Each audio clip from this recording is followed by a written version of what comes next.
ในวันที่23เมษายน2025นี้กองบัญชาการทหารอากาศได้จัดพิธีประดับเรียนการละนึก70ปีวันสร้างตั้งพรรคประชาชนปฏิวัติลาววันที่22มีนาปี1955หาวันที่22มีนาปี2025การเป็นประธานของสหายพลจิตวาธนุกรสุริยแสงเลขาคณะพรรคหัวหน้าการเมืองกองบัญชาการทหารอากาศมีคณะพรรคคณะบัญชาองค์การ6ห้องมีคณะพรรคกองพันใหญ่702 703อดีตพนักงานอาวุโสบำนาญแผนกการและนายทหารที่ได้รับเรียนการละนึก70ปีเข้าร่วมสหายพันเอกสิงห์พรแก้วจำปาคณะประจำภาคห้องหัวหน้าห้องการเมืองกองบัญชาการทหารอากาศได้ผ่านมติตกลงของคณะเลขาธิการศูนย์กลางพรรคอิงตามกองประชุมของกรมการเมืองศูนย์กลางพรรคครั้งวันที่26ธันวาคมปี2024เกี่ยวกับการอนุมัติย่องย่อเรียนการละนึก70ปีวันสร้างตั้งพรรคประชาชนปฏิวัติลาว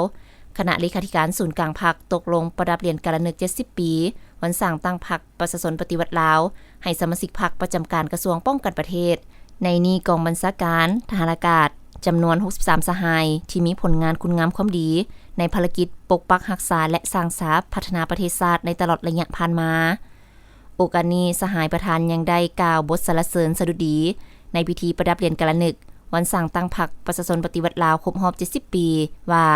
พวกเฮาจะจดจำจรึกบุญคุณอันประเสริฐของประธานไกรสอนพรหมวิหารผู้นำที่เคารพรักผู้นำพาก่อตั้งฝึกฝนหล่อหลอมทนุบำรุงสร้างพวกเฮาให้เติบใหญ่เข้มแข็งผู้นำภารกิจปฏิวัติและนำพาสร้างตั้งระบอบประชาธิปไตยประชาชนผู้ออกแบบผู้บุกเบิกและนำพาภารกิจเปลี่ยนแปลงใหม่อยู่ประเทศเฮามากผลที่ยัดมาได้ใน70ปีแห่งการนำพาของพวกเฮาแม่นมากผลปฏิวัติอันใหญ่หลวงที่นำเอาความเอกอ้างทะนงใจและภาคภูมิใจเป็นอย่างยิ่งมาสู่พรรคและทั่วปวงชนลาวแต่ขณะเดียวกันพวกเฮาก็ได้รับรู้แจ้งแล้วว่าภารกิจปฏิวัติและการนำพาประเทศชาติก้าวเดินสู่จุดหมายที่กำหนดเอาไว้นั้นก็มีทั้งกะละโอกาสแต่ก็มีสิ่งท้าทายนานาประการบนพื้นฐานนั้นพวกเฮาต้องยึดมั่นและรู้เสริมขยายท่าแท้มูลเสื้อปฏิวัติผลงานที่พรรคเฮาได้สร้างมาให้นักแน่นและประดิษฐ์สร้างเพิ่มทวีการสืบต่อนำพาซี่นำสร้างการหันเปลี่ยนที่แข็งแรงบุกบืนสู่ชนเพื่อปรับปรุงก่อสร้างพรรคแนใส่ยกสูงความสามารถนำพาและลักษณะน้ำหน้าของพรรคของสมาชิกพรรคอย่างบ่หยุดยั้งสืบต่อเสริมขยายมูลเสื้อความสามัคคีการพัวพันร่วมมืออันสนิทแน่นกับพรรคการเมืองของบรรดาประเทศเพื่อนมิตรยุทธศาสตร์ก็คือบรรดากำลังการเมืองของขบวนการก้าวหน้าในโลก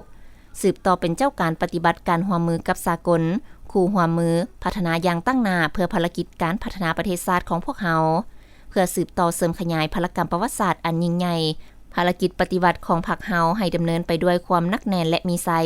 คณะพรรคคณะบัญชาแต่ละขั้นพนักงานหนักหบทหารอากาศสืบต่อออกแหงทนุบำรุงปรับปรุงก่อสร้างพรรคยกสูงมณะปฏิวัติความสามารถนำพาเพิ่มทวีความรับผิดชอบการเมืองของทุกการจัดตั้งและสมาชิกพรรคให้สูงขึ้นบุกบืนสู่ชนเฮ็ดสำเร็จหน้าที่เวียกงานที่พรรคและรัฐมอบหมายให้